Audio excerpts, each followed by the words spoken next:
Hello friends, स्वागत है मेरे YouTube channel happy king study के में।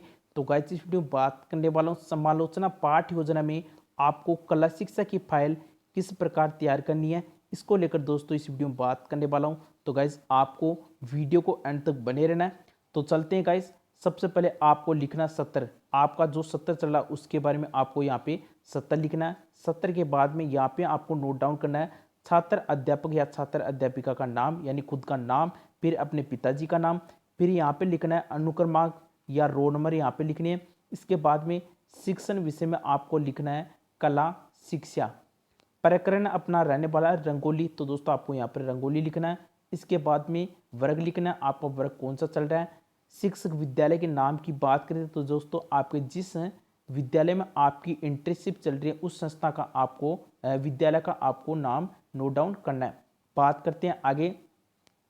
फिर आपको दोस्तों जो आपकी डायरी का मेन पृष्ठ है उसमें सबसे पहले आपको लिखना है पाठशाला का नाम। पाठशाला के नाम के बाद में यहीं पे आपको कक्षा लिखनी है। ये कक्षा दोस्तों आपके 7 का ये लेसन है आपके रंगोली। वर्ग की बात के दोस्तों आपके वर्ग ए है। विषय की बात के दोस्तों आपका विषय कला शिक्षा ऐसा का ऐसा है दोस्तों आपको नोट डाउन करना है। इधर दोस्तों आपको दिनांक कालांश और समयावधि ये ऐसा का ऐसा आपको स्ट्रक्चर आपको अपनी डायरी में बनाना है। फिर दोस्तों आपको नीचे लिखना है प्रकरण प्रकरण में अपना प्रकरण रहने वाला है रंगोली। बात करते हैं दोस्तों शिक्षण बिंदु की, तो दोस्तों आपको शिक्षण बिंदु में 3 बिंदु आपको लिखने हैं। पहला अपना बिंदु है रंगोली, दूसरा अपना बिंदु है रंगोली के लिए प्रमुख सामग्री और तीसरा बिंदु अपना रहने वाला है रंगोली बनाने की विधि। ये 3 बिंदु आपको शिक्षण बिंदु में लिखने हैं। अगर दोस्तों आप दूसरे जो प्रकरण है उसकी अगर आप लेसन बनाना चाहते हो तो दोस्तों आपको 3 अलग से बिंदु लिखने पड़ेंगे, चाहे वो किसी भी पाठ की योजना क्यों न हो। दोस्तों ये आपको ध्यान में रखना है। फिर बात करते हैं दोस्तों नीचे।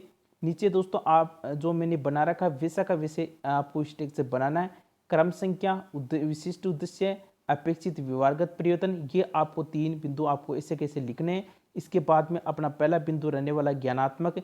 ज्ञानात्मक के बारे में आपको अपेक्षित व्यवहार में ऐसा कैसा नोट डाउन करना है। इसके बाद में आपको आगे बढ़ना है।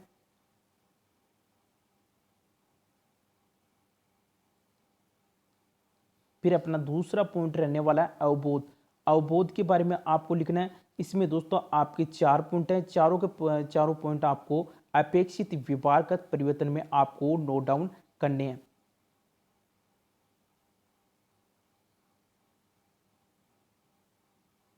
इसके बाद में तीसरा अपना पॉइंट रहने वाला है ज्ञानोपयोग। ज्ञानोपयोग में दोस्तों 2 पॉइंट हैं, ऐसे कैसे 2 पॉइंट आपको नोट डाउन करने हैं।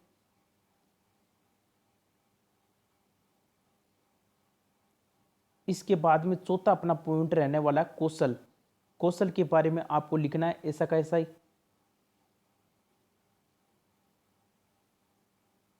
फिर अपना 5वां बिंदु है अभिरुचि।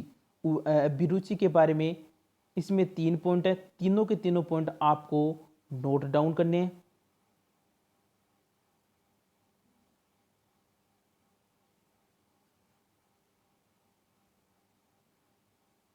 फिर अपना 6ठा बिंदु रहने वाला है अभिवृत्ति। अभिवृत्ति के बारे में आपको नोट डाउन करना है। फिर ये ध्यान में रखना आपको हमेशा जो जैसे आपका पॉइंट रहेगा उस पॉइंट के सामने आपको स्टार्ट करना है। ये भी दोस्तों आपको ध्यान में रखने की बात है।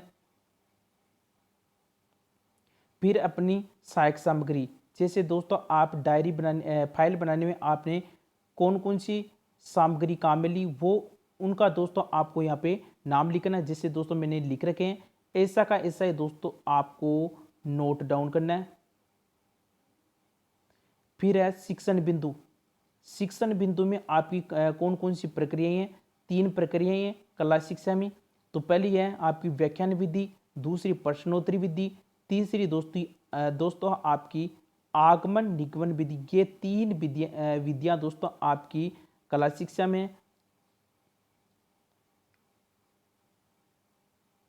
फिर लिखना आपको पूर्व ज्ञान में। पूर्व ज्ञान में लिखना आपको विद्यार्थी रंगोली के बारे में सामान्य जानकारी रखते हैं, ऐसा कैसा आपको नोट डाउन करना है।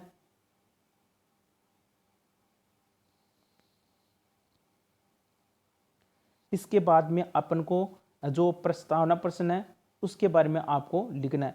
प्रस्तावना प्रश्न में दोस्तों आपको तीन बिंदु बनाने, पहला क्रम संख्या, दूसरा आपका छात्र पद अध्यापक क्रियाएं और तीसरा अपना रहने वाला छात्र क्रियाएं। अगर दोस्तों लेडीज है तो यहाँ पे आपको लिखना है छात्र अध्यापिकाएं, और जेंट्स है तो दोस्तों यहाँ पर आपको लिखना है छात्र अध्यापक क्रियाएं। ये दोस्तों आपको ध्यान में रखना है। तो आपको कम से कम प्रस्तावना में 5 क्वेश्चन दोस्तों आपको लिखने, विशेषकर आपको तारतम्यता का ध्यान में रखना। जैसे दोस्तों आपका उत्तर खत्म होगा उसी उत्तर के माध्यम से आपको प्रश्न बनाना, ये दोस्तों आपको ध्यान में रखना है।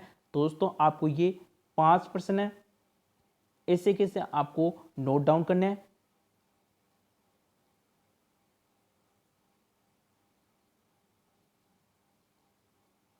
जैसे दोस्तों आपका लास्ट क्वेश्चन होगा, जैसे रंगोली अपना प्रकरण था तो रंगोली से आपको खत्म करना है। रंगोली के बारे में आप और क्या जानते हो, ये अपना समस्यात्मक प्रश्न हो गया। इसके बाद में दोस्तों आपको लिखना है उद्देश्य कथन। उद्देश्य कथन में प्रिय विद्यार्थी, यहाँ पे दोस्तों आपको इस जो प्रश्नवाद ये चिन्ह है इसका दोस्तों आपको ध्यान में रखना है। फिर आपको आज हम यहाँ पर लिखना आपका रंगोली। रंगोली के बारे में विस्तार पूर्वक अध्ययन करेंगे, ये आपको उद्देश्य कथन में ऐसा का ऐसा ही लिखना है। फिर दोस्तों आपको आगे बढ़ना है। फिर आपको प्रस्तुतिकरण लिखना है। प्रस्तुतिकरण लिखने के बाद में आपको आगे बढ़ना है। प्रस्तुतिकरण में अपने जो जैसा मैंने स्ट्रक्चर बना रखा वैसा का वैसा स्ट्रक्चर आपको 2 पृष्ठों में, यानी जैसे आमने सामने के पेज होते हैं उनमें ऐसा का ऐसा आपको लिखना है। एक तरफ दोस्तों आपको क्रम संख्या, शिक्षण बिंदु, छात्र अध्यापक क्रियाएं, छात्र क्रियाएं यहाँ आपको लिखना है। जो मैंने बता दिया आपको, अगर लेडीज है तो छात्र अध्यापिकाएं और जेंट्स है तो दोस्तों आपको छात्र अध्यापक, ये दोस्तों आपको ध्यान में रखना है। पूरी फाइल बनाओ उसमें। फिर आपको छात्र क्रियाएं, फिर यहाँ पे सहायक सामग्री, फिर यहाँ पर सामपट सार, ये आपको पॉइंट लिखने ऊपर। फिर नीचे अपना पहला पॉइंट रहने वाला है रंगोली, जो अपना शिक्षण बिंदु था उसमें था पहला पॉइंट रंगोली। रंगोली में आपको पहले लिखने हैं विकासात्मक क्वेश्चन। विकासात्मक क्वेश्चन कम से कम आपके 3 रहने चाहिए। तो दोस्तों मैंने ये 3 विकासात्मक क्वेश्चन लिख दिए हैं, इसको आप नोट डाउन कर सकते हो। इसके बाद में दोस्तों विकासात्मक प्रश्न के बाद में छात्र अध्यापक कथन, यह आपको लिखना है।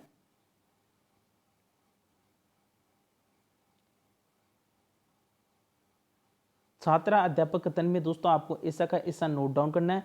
नोट डाउन करने के बाद में छात्र अध्यापक कथन के सामने दोस्तों आपको ये लाइनें लिखनी है। छात्र ध्यानपूर्वक सुनेंगे और समझेंगे। कौन से बिंदु में आपको लिखना है ये आपको ध्यान में रखना है। छात्र क्रिया में दोस्तों आपको ये लिखना है, छात्र अध्यापक कथन क्रिया में लिखना है छात्र ध्यानपूर्वक सुनेंगे और समझेंगे। फिर आपको दोस्तों सामग्री में आपने कौन कौन सी सामग्री काम में ली थी ये लिखना है। लपेट फलक, चौक, डस्टर, पॉइंटर, चार्ट व सहायक सामग्री, विषय वस्तु से संबंधित अन्य सामग्री, ये आपको सहायक सामग्री में लिखना है। इसके बाद में दोस्तों आपको बोध क्वेश्चन बनाने, जैसे जो आपने टॉपिक पढ़ाया है छात्र अध्यापक ने, वो आपको यहाँ पे उनके बारे में क्वेश्चन बना के यहाँ पे लिखने हैं। इसके बाद में लिखने के बाद में बोध प्रश्न बनाने के बाद में आपको जो ये पॉइंट था इसी पॉइंट के सामने आपको एक चार्ट चिपकाना है। जैसे ही कौन से बिंदु में आपको चाहिए, सामपट सार में आपको एक चार्ट चिपकाना है। उस चार्ट में दोस्तों आपको जो मोस्ट क्रियाएं होती हैं उसके बारे में उस चार्ट पर लिखते हैं। जैसे इसमें लिख रखा है रंगोली त्योहारों व सांस्कृतिक पर्वों पर बनाई जाती है। रंगोली कब बनाई जाती है तो इसके बारे में ये ब्लैक चार्ट पे आपको एक ब्लैक चार्ट लेना, उस ब्लैक चार्ट पर आपको लिखना, ये ध्यान में रखना है। इसके बाद में जैसे जो प्रक्रिया थी, पहला पॉइंट, दूसरा पॉइंट, तीसरा पॉइंट, वैसे का वैसे आपको तीनों पॉइंट बनाने। दूसरा पॉइंट अपना हो गया रंगोली के लिए प्रयुक्त सामग्री, कौन कौन सी सामग्री है। फिर आपको पहले विकासात्मक क्वेश्चन बनाने हैं, उसके बाद में आपको छात्र अध्यापक कथन, उसके बाद में आपको बोध प्रश्न। यही प्रक्रिया आपको तीनों पॉइंटों में अपनानी है। ये यहाँ पर मैंने छात्र ध्यानपूर्वक सुनेंगे और समझेंगे ये लिख रखा है। फिर सहायक सामग्री लिख रखी है। फिर वो आपको चार्ट चिपकाना है यहाँ पे, ये भी आपको ध्यान में रखना है। जैसे प्राकृतिक रंग, कौन कौन से प्राकृतिक पत्तों का पाउडर, जलाई हुई मिट्टी, चारकोल, लकड़ी का बुरादा, ये प्राकृतिक रंग है। तो ये मोस्ट चीजें ये आपको चार्ट में लिखनी है। इस प्रकार आपका तीसरा बिंदु रहने वाला है। तीसरे बिंदु अपना रहने वाला रंगोली बनाने की विधि। फिर इसमें आपके वो विकासात्मक क्वेश्चन लिखने हैं। इसके बाद में छात्र अध्यापकन सामने दोस्तों आपको मैंने बता दिया, छात्र ध्यानपूर्वक सुनेंगे और समझेंगे। छात्र अध्यापकतन में लिखना है। वो आपको सहायक सामग्री में आपने कौन कौन सी सहायक सामग्री काम में ली थी। नीचे आपको बोध क्वेश्चन बनाने, ये भी आपको ध्यान में रखना है। और इधर आपको ब्लैक चार्ट चिपकाना है, जहाँ पर दोस्तों आपको मोस्ट बातें लिखनी है। जैसे प्राथमिक रंग कौन कौन से है, लाल, हरा, नीला, ऐसा कैसा आपको नोट डाउन करना है। इस प्रकार दोस्तों आपको जो प्रस्तुतिकरण बनाने के बाद में आपको मूल्यांकन प्रश्न बनाने हैं। मूल्यांकन प्रश्न कम से कम आपके 4 या 5 क्वेश्चन होने चाहिए। कैसे आपको मूल्यांकन प्रश्न में आपको लिखना, छात्र सभी प्रश्न करने अनिवार्य। फिर आपको वस्तुनिष्ठ प्रश्न लिखना है। एक वस्तुनिष्ठ प्रश्न लिखने के बाद में कम से कम एक और अधिक से अधिक कितने भी आप नोट डाउन कर सकते हो। उसके बाद में अति लघुरात्मक प्रश्न लिखना है। इसके बाद में लघुरात्मक प्रश्न, जैसा मैंने नोट डाउन कर रखा है वैसा का वैसा आपको अपनी डायरी में उतारना है। इसके बाद में आपको लिखना निबंधात्मक प्रश्न। फिर आपको गृह कार्य, ये आपके गृह कार्य के कम से कम भी आपको 3 या 4 क्वेश्चन बनाने हैं। तो इस प्रकार आपको कला शिक्षा की फाइल अपनी तैयार करनी है। तो गाइज मैंने ये आपको कला शिक्षा की फाइल बता दी है। इसके बाद में मैं आपको अंग्रेजी की फाइल दोस्तों आपको बताने वाला हूँ, किस प्रकार आपको इंग्लिश की फाइल तैयार करनी है। तो फिर मिलते हैं गाइज, जब तब तक के लिए जय हिंद जय भारत।